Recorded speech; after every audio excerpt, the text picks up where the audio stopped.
참사가 서비스업과 소비에 직접적인 영향을 미치면서 4월 실물 경제가 소폭 뒷걸음질한 것으로 나타났습니다. 정부가 경력 단절 6개 시간제 일자리 확대에 나서고 있는 가운데 정규직과 시간제 일자리의 시간당 임금 격차가 10년 새 크게 벌어진 것으로 나타났습니다. 국내에서 고가로 팔리는 공산품의 가격 부풀리기가 여전한 것으로 나타났습니다. 첨단 국방 신기술을 선보이는 민군 기술협력 박람회가 한국전자통신연구원 주최로 경기도 고양시 킨텍스에서 어제부터 나흘간의 일정으로 진행되고 있습니다. 안녕하십니까. 센 경제현장의 정혜림입니다. 오늘의 주요 뉴스부터 전해드리도록 하겠습니다. 세월호 참사가 서비스업과 소비에 직접적인 영향을 미치면서 4월 실물 경제가 소폭 뒷걸음질한 것으로 나타났습니다. 다만 생산과 투자가 개선세가 유지되면서 여파가 경제 전반으로는 아직 파급되지 않은 것으로 분석됐습니다. 통계청이 오늘 발표한 4월의 산업활동 동향을 보면 전체 산업 생산은 전월 대비 0.5% 줄어 3월 이후 한 달 만에 다시 한번 감소세로 돌아섰습니다. 광공업 생산과 건설업은 각각 0.1%, 6.9% 늘었으나 서비스업 생산이 1% 줄었고 소비에서 소매 판매는 1.7% 감소했습니다. 특히 세월호 참사 여파로 예술, 스포츠, 여가업, 음식과 숙박업은 각각 11.6%, 3.2% 떨어지는 등 부진을 면치 못했습니다. 최성욱 통계청 경제동계국장은 대구 지하철 사고와 상품 백화점 등 과거의 대형 참사들은 경제에 미친 영향이 제한적이었지만 세월호 참사는 그 영향이 다르다며 전체적으로 소비 부문에 직접적이고 큰 영향을 미친 것으로 보인다고 말했습니다. 정부가 경력 단절 6개 시간제 일자리 확대에 나서고 있는 가운데 정규직과 시간제 일자리의 시간당 임금 격차가 10년 새 크게 벌어진 것으로 나타났습니다. 김혜진 세종대 교수가 오늘 서울대에서 열린 1에서 15년차 연도 한국노동패널 학술대회에서 발표한 한국 6개 시간제 일자리 이동 논문을 보면 2013년 시간제 근로자의 시간당 임금은 정규직의 55.5%에 그쳤습니다. 2002년 조사에서는 시간제 근로자의 시간당 임금이 정규직의 101.1%로 오히려 약간 높았습니다. 국민연금과 고용보험, 건강보험 등 사회보험에 가입한 시간제 근로자 비율은 2002년 평균 3% 안팎에서 2013년 각각 13.5%, 17.2%, 17.9%로 증가했으나 70에서 80%에 이르는 정규직 근로자의 가입률과 여전히 큰 격차를 보였습니다. 국내에서 고가로 팔리는 공산품의 가격 부풀리기가 여전한 것으로 나타났습니다. 오늘 관세청에 따르면 지난 4월 수입 가격 공개를 확대한 10개 품목의 3개월간 국내 평균 판매 가격은 수입 가격 대비 약 2.8에서 9.1배로 작년 12월에서 지난 2월에 분석한 가격차 2.7에서 9.2배와 비슷한 수준이었습니다. 가격 대비 국내 판매 가격은 9.1배로 립스틱이 가장 높았으며 와인이 4.8배, 등산화가 4.6배, 생수가 4.2배 등이 그 뒤를 이었습니다. 관세청은 유모차와 립스틱, 등산화는 올해 들어 고가의 신제품 수입 증가로 수입 가격이 상승했다고 분석했습니다. 특히 립스틱과 등산화는 상대적으로 수입 가격이 낮은 제품일수록 수입 가격 대비 국내 판매 가격 비율이 높아지는 경향을 보였습니다. 첨단 국방 신기술을 선보이는 민군 기술협력 박람회가 한국전자통신연구원 주최로 경기도 고양시 킨텍스에서 어제부터 나흘간의 일정으로 진행되고 있습니다. 이번 박람회에서는 신개념 무기체계 기술과 유도무기 탐색 및 항공기 레이더 송신 기술 등 다양한 첨단 기술이 공개됐습니다. 또 박람회 둘째 날인 오늘은 방위사업청 주최로 국방기술 민간이전 활성화 전략 포럼이 개최됐습니다. 이 포럼에는 연세대학교와 한국산업기술진흥원, 국방과학연구소의 전문가들이 패널로 참석해 선진국의 국방기술 민간이전 성공 사례와 국내 산업기술 상용화 성공 유형 등을 소개했습니다. 네, 오늘 5월의 마지막 거래일입니다. 증시 분석도 해드리겠는데요. 오늘 코스피 지수가 외국인 변심과 기관의 매도 공세에 2차선을 내주고 말았습니다. 오늘 장 마감 소식 증권부의 김창현 기자 연결해 알아봅니다. 안녕하십니까? 네, 안녕하십니까? 네, 5월의 마지막 거래일이었는데요. 아쉽게 마감시였습니다. 마감 소식부터 전해주시죠. 코스피 지수가 외국인의 매도 전환으로 2천선을 반납했습니다. 30일 코스피 지수는 전거래일보다 17.30포인트 내린 1994.96의 장을 마감했습니다. 이날 코스피 코스피가 3거래일 만에 2,000선을 밑돈 이유는 외국인이 매도로 전환했기 때문입니다. 13거래일 동안 외국인은 국내 주식을 사들였지만 오늘 100억 원 넘게 팔아치우면서 코스피도 덩달아 하락했습니다. 개인이 모처럼 매수에 나섰지만 외국인이 매도로 전환한 데다 기관도 전거래일에 이어 팔자 흐름을 보이면서 코스피는 2,000선을 내준 채 장을 마감했습니다. 개인이 802억 원 사들인 반면 기관과 외국인은 각각 603억 원, 125억 원어치 팔아치웠습니다. 업종별로는 기계, 통신업, 섬유의복이 오른 반면 보험, 건설업, 운송장비 등은 내렸습니다. 시가총액 상위 종목들은 대부분 내림세를 나타냈습니다. 특히 환율이 하락하면서 자동차와 조선주들이 하락했습니다. 현대차, 현대모비스, 기아차 등 자동차주 3인방이 일제히 하락했고 현대중공업, 삼성중공업, 대우조선해양 등도 약세를 보였습니다. 반면 SK하이닉스가 미국 바이올린 메모리의 PCLE 카드 사업 부분을 인수한다는 소식에 3.6% 오르며 52주 신고가를 기록했고 SK텔레콤은 나흘 만에 소폭 상승했습니다. 코스닥 지수는 3.08포인트 내린 546.53의 장을 마감하며 이틀 연속 하락했습니다. 서울 외환시장에서 원달러 환율은 전거래일보다 0.5원 하락한 1020.10원의 거래를 마감했습니다. 네, 그렇군요. 오늘 장에서는 GS건설 등 이 코스피 200 종목에서 재배가 될 종목들의 하락세가 두드러졌는데요. 자세한 흐름 진단 부탁드립니다. GS건설과 KPX케미칼 등 6월 정기 변경을 통해 코스피 200에서 제외될 예정인 종목들이 큰 폭으로 하락했습니다. 벤치마크 구성 종목 변화에 따른 인덱스 펀드의 포트폴리오 조정은 아직 진행되지는 않았지만 앞으로 비중 축소에 나설 수 있다는 우려감에 개인 투자자들이 한 발 앞서 주식을 내던진 것으로 풀이됩니다. GS건설은 30일 유가증권 시장에서 전날보다 6.75% 내린 33,150원의 거래를 마쳤습니다.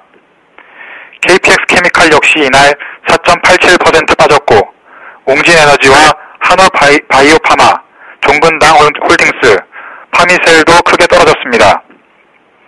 오는 13일부터 코스피 200 지수 구성 종목에서 제외된다는 소식이 이들 종목에 대한 투자 심리를 악화시킨 것으로 해석됩니다. 정기 변경이 이루어지면 코스피 200 지수를 추종하는 인덱스 펀드는 지수 구성 종목에서 빠지는 종목을 매도해야 하기 때문입니다. 한 자산운용사의 주식형 펀드 매니저는 인덱스 펀드의 투자 종목 조정은 지수 정기 변경일 전후에 이루어진다며 GS건설을 비롯해 코스피 200에서 제외되는 종목들이 이날 약세를 보인 것은 앞으로 기관의 매도 물량이 나올 것이라는 우려감에 미리 주식을 처분하려는 움직임 때문이라고 분석했습니다. 증권가 일각에서는 주가 하락을 예상하고 공매도가 증가했을 가능성도 제기되고 있습니다. 김영성 KDB 대우증권 연구원은 GS건설 등 코스피 200에서 제외될 예정인 종목 중 일부는 대차장고가 부담스러운 수준까지 올라온 상태라며 대차장고 물량 중 상당 부분이 공매도로 이어졌을 가능성이 있다고 설명했습니다. 실제 지난 29일 기준 GS건설의 대차장고 물량은 1,483만여 주로 전체 발행 주식의 30%에 육박합니다. 파미셀의 경우 지난 14일 대차장고 비중이 7%를 넘어선 후 현재 7.51% 수준까지 높아졌습니다. 한편 오는 13일부터 코스피 200 지수에 새로 편입되는 종목은 수급이 개선될 것이라는 기대감에 대부분 올랐습니다. 삼립식품이 2.25% 강세를 보였고 한국타이어, 한국콜마, 동아ST, 한전 KPS, 서흥 등도 상승세로 거래를 마쳤습니다. 네, 잘 들었습니다. 지금까지 증권부의 김창현 기자와 함께했습니다. 오늘 말씀 고맙습니다. 네, 감사합니다.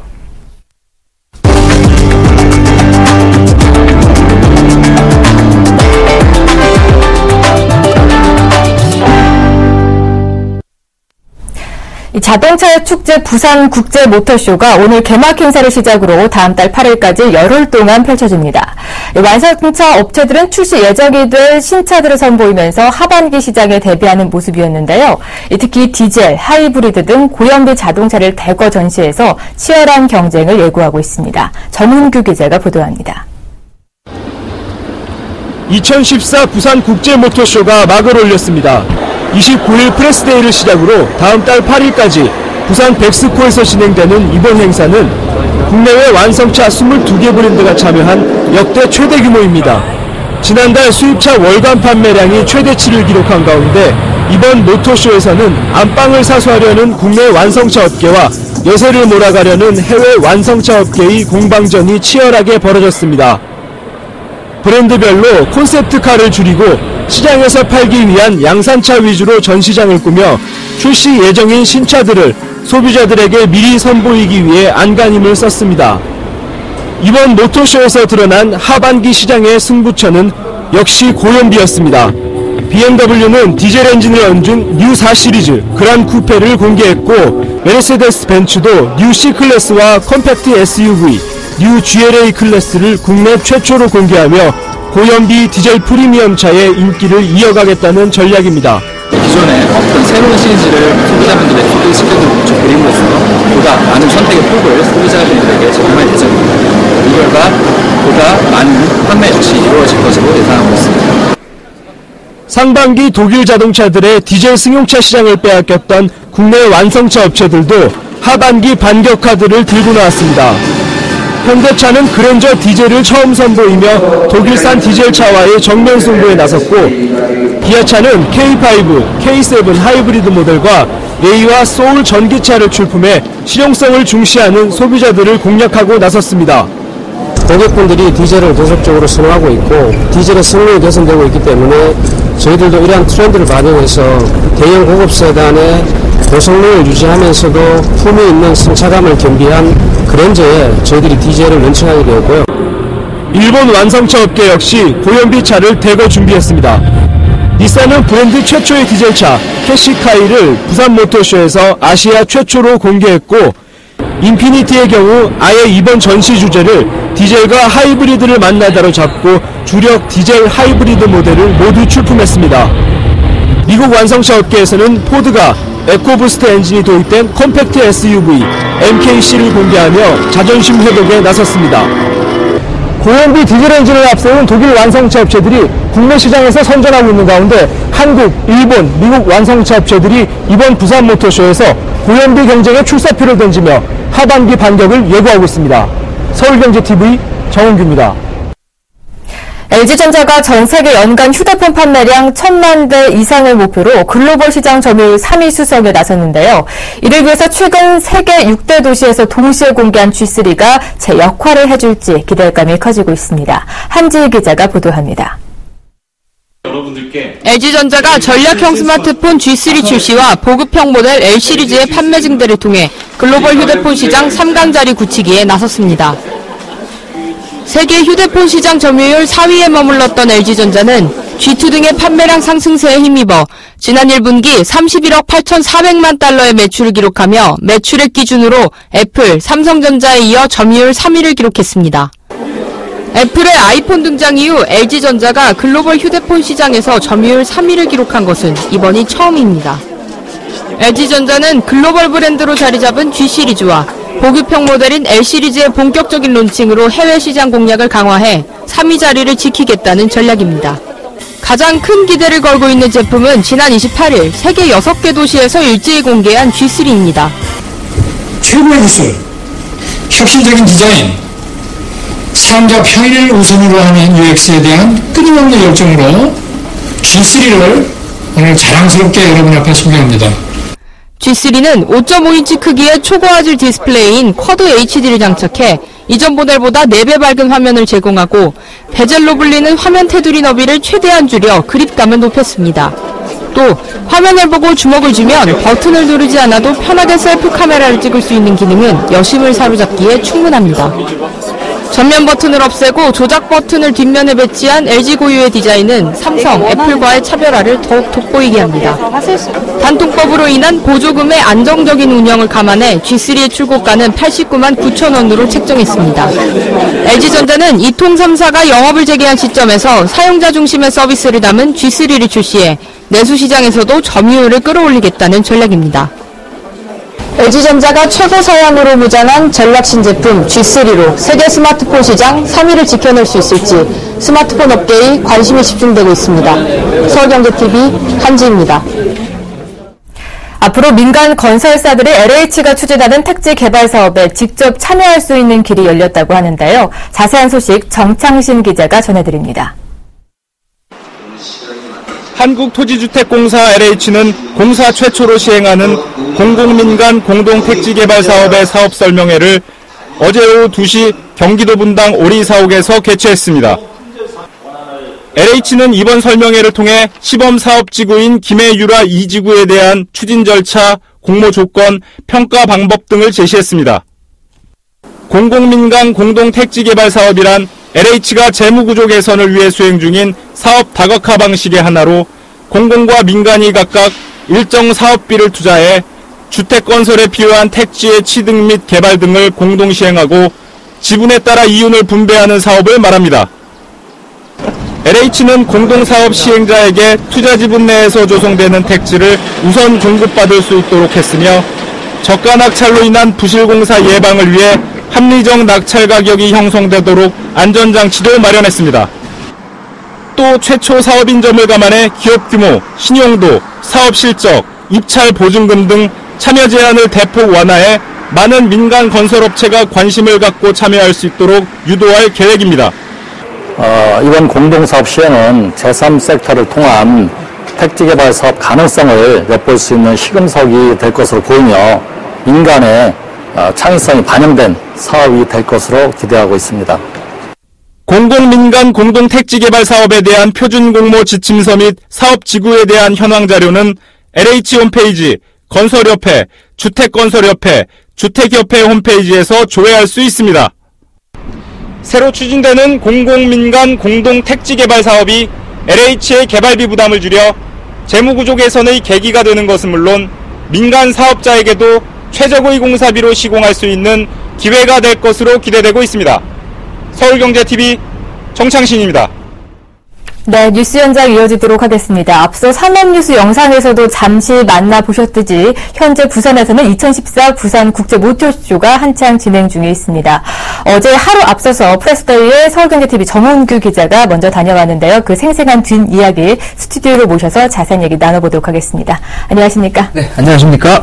네, 올해 앞서 영상에서도 잠시 만나봤지만 드림카들이 총집합한 모습 엿볼 수가 있었습니다. 특히나 고연비, 친환경 자동차들의 경연장이었다면서요? 네, 우선 최근 국내 자동차 시장을 먼저 살펴보면 좋은 연비에 디젤 엔진을 앞세운 독일 유럽차들이 판매 고공행진을 펼치고 있는데요. 한국수입자동차협회에 따르면 지난 4월 수입차의 국내 판매량이 16,900여 대로 사상 최대 실적을 올렸습니다. 이 가운데 80%가 넘는 13,300여 대가 유럽차들이었는데요. 또 판매된 수입차 10대 중에 7대가 디젤 엔진인 만큼 고연비 승용차들이 높은 인기를 누르고 있습니다. 이번 모터쇼에서도 이런 시장 분위기가 고스란히 반영됐는데요. 행사에 참여한 대부분의 완성차 업체들이 디젤과 하이브리드 신차를 공개하며 친환경 고연비 기술력을 부각시키기 위해 주력하는 모습이었습니다. 앞서 보신 보도에 나왔듯이 독일 자동차들은 수년간 지속해온 판매 상승세를 지켜나가기 위해 효율성을 더욱 높인 디젤 엔진 신차를 선보였는데요. 국내 완성차 업체들도 디젤 승용차를 공개했는데요. 특히 현대차의 그랜저 디젤은 국산 중대형 세단으로는 최초의 디젤 모델이어서 더욱 관심을 집중시켰습니다. 네, 그렇군요. 이미 또 판매에 들어간 순수 전기 자동차나 또 수소연료 전지를 운행이 되는 콘셉트카도 이번에 눈길을 끌었다면서요? 네, 말씀드린 대로 하반기 자동차 시장이 디젤 엔진 경쟁으로 예상된다면 전기차나 수소연료 전지차가 경쟁을 벌이게 될 미래도 머지않음을 부산 모터쇼 현장에서 확인할 수 있었습니다. 우선 현대자동차는 수소연료 전지 컨셉트카 인트라도를 공개했습니다. 국내 자동차 산업이 아직 디젤이나 하이브리드에서 독일과 일본에 뒤처져 있는 것이 사실이지만 수소연료 전지 기술력에 있어서는 현대차가 세계 최고 수준에 도달해 있습니다. 탄소 배출 제로를 목표로 한 미래 자동차 시장의 스탠다드가 어떤 차종이 될지 알 수 없는 상황에서 현대자동차는 수소연료 전지 자동차 개발에 전략적으로 심혈을 기울이고 있는 상황입니다. 이 밖에 국산 전기차로는 르노삼성의 SM3ZE를 비롯해 한국 GM의 스파크 EV 등 4개 모델이 전시돼 있고요. 수입 전기차 가운데는 BMW의 i3와 닛산의 리프가 전시됐습니다. 후륜구동인 i3는 최고 출력 170마력, 최대 토크는 25.5kg 등의 주행 성능을 갖췄고 정지 상태에서 시속 100km까지는 7.2초면 충분합니다. 전기차이면서도 운전의 재미까지 확보했다는 평가를 받고 있습니다. 영상으로 잠시 만나봤지만 자동차 업계에서는 이미 친환경 경쟁이 치열한데 2014년 부산 모터쇼에서는 또 어떤 변화의 바람이 불고 있습니까? 네, 사실 하이브리드나 전기차와 같은 친환경 자동차들은 최근에 국내에서 열린 모터쇼에서 이미 주류를 이루고 있는데요. 이번 부산 국제 모터쇼에서는 플러그인 하이브리드 차가 대거 전시되면서 눈길을 끌었습니다. 플러그인 하이브리드는 전기차와 하이브리드 차가 합쳐진 형태라고 생각하시면 됩니다. 전기 자동차처럼 충전된 전기로 운행할 수 있고요. 전기가 모두 소모되면 가솔린 엔진으로 움직이는 자동차입니다. 전기차가 아직까지 초기 단계이고 충전 인프라 미흡 등으로 소비자들에게 완벽한 대안이 되지 못하고 있는 상황에서 전문가들은 플러그인 하이브리드 차가 역대 친환경 자동차 가운데 가장 안정적으로 시장에 정착될 것으로 예상하고 있습니다. 전기차는 내연기관을 빼고 완전히 새로운 시스템이기 때문에 틈새 시장을 벌려야 되는 숙제가 있고요. 또 가격도 높고 단점도 여러 가지 문제가 있습니다. 그러나 플러그인 하이브리드 자체는 내연기관을 중심으로 해서 업그레이드 시키는 부분이 있기 때문에 실질적으로 활용도 측면이나 안전도 측면에서 상당히 중요한 의미를 갖고 있어서 친환경 자동차 중에서 아마 머지않아서 가장 중요한 모델 중에 하나가 플러그인 하이브리드가 될 것으로 판단하고 있습니다. 이번 부산 모터쇼에서 보실 수 있는 대표적인 플러그인 하이브리드 차는 토요타의 NS4, 아우디의 A3 스포트백 e-트론, 그리고 폭스바겐 크로스블루 등인데요. 토요타의 NS4는 하이브리드 카의 원조격인 프리우스와 외관이 비슷합니다. 프리우스의 성공을 NS4로 이어간다는 전략으로 양산 모델 준비에 들어간 상태입니다. 아우디의 A3 스포트백 e-트론은 말 그대로 A3 스포트백의 플러그인 하이브리드 모델입니다. 연비가 유럽 기준으로 리터당 무려 66.6km에 달하고요. 전기 모터와 가솔린 엔진을 모두 활용할 경우 최대 주행 가능 거리가 무려 940km에 달합니다. 올해 유럽에서 판매를 시작하고 국내에도 내년 상반기 출시될 예정입니다. 마지막으로 폭스바겐 크로스블루는 중형 SUV 컨셉트 차량입니다. SUV임에도 유럽 복합 연비 기준 리터당 37.8km의 높은 연료 효율성을 자랑하고 있습니다. 이렇게 부산에서 진행이 되고 있는 부산 모터쇼 현장 맛보기로 보여드렸는데요. 내달 8일까지 진행이 된다고 합니다. 주말에 또 공휴일에 가족과 연인끼리 나들이 떠나보셔도 좋으실 것 같습니다. 오늘 말씀은 여기까지 들어보도록 하죠. 지금까지 서울경제TV 정은규 기자와 함께했습니다. 오늘 말씀 고맙습니다. 네, 감사합니다. 네, 센 경제 현장 오늘 준비한 소식은 여기까지입니다. 시청해주신 여러분 고맙습니다.